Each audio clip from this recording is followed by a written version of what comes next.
नमस्ते प्रणाम जय हो भोजपुरिया समाज। भैया मैं एसपी संदीप। आइए हमार नमस्ते प्रणाम, हम बानी आप सबके भाई गीतकार राम यादव करेजा जी। और आज ही बहुत ही खुशी के बात बानी के देखिए मैंने चलते चलते वीडियो बनाओ तनी आप सबके बीच में और बताओगे चाहते हैं कि हाथ फेरना तनी गोली को ये अपार सफलता के बाद एगो गाना आयल बा एल्बम के नाम दूध के कटोरी हो। वो गाना के आप जौन एसपी संदीप ऑफिशियल और स्पेशल दोनों पर बा। बहुत ही गाना का रिस्पांस अच्छा मिल रहा बा। आप सबसे विनती रिक्वेस्ट बा जे भी भाई ये गाना का नहीं सुन ले प्लीज एक बार जाए और SP Sandeep special SP Sandeep official YouTube पे सर्च करी आ ओकरा अदर भी तमाम रील पर भी मिल जाए वो सबके इंस्टा टिकी जौन भी बात सब ऐप पर बाटे ये गाना वो सब रील बनाई। जितना रील को मन करे जहाँ जौना वेबसाइट को खोजब जा सब मिली गाना सब रील बनाई ज़्यादा से ज़्यादा। बहुत ही अच्छा गाना भाई एसपी संदीप और सृष्टि की आवाज़ और बहुत ही लाजवाब वीडियो रिलीज होके वाला बा।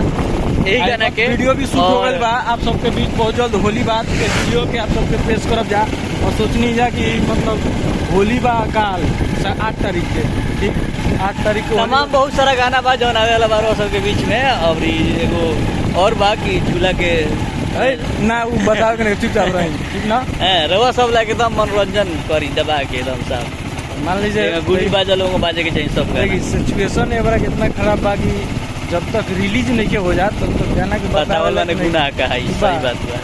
गाना कब उठा ली के हुआ आ तुरंत लगी डांस करे कोई कि हमारे घर लोग हमनी गाना गाए कहता कि पहले हमनी के मैटर रहता पहले गा देता लो आ कहता जब हमनी के बाद रिलीज होता कहता लो कि हमारे कॉपी कैले बड़े। खैर वह सब बानी तो कोनो दिक्कत है कि हमनी के कॉपी कहता लोग लेकिन हमनी के जो सुने वाला वो सुनबे करी वो लोग कारण थोड़ी छोड़ देता। आप सबके आशीर्वाद प्यार हमनी को हमेशा मिलल और हमेशा मिलते रही विश्वास में पूरा। और गाना के सुनी एल्बम के नाम बा हमार ढोड़ी दूध के कटोरी हो।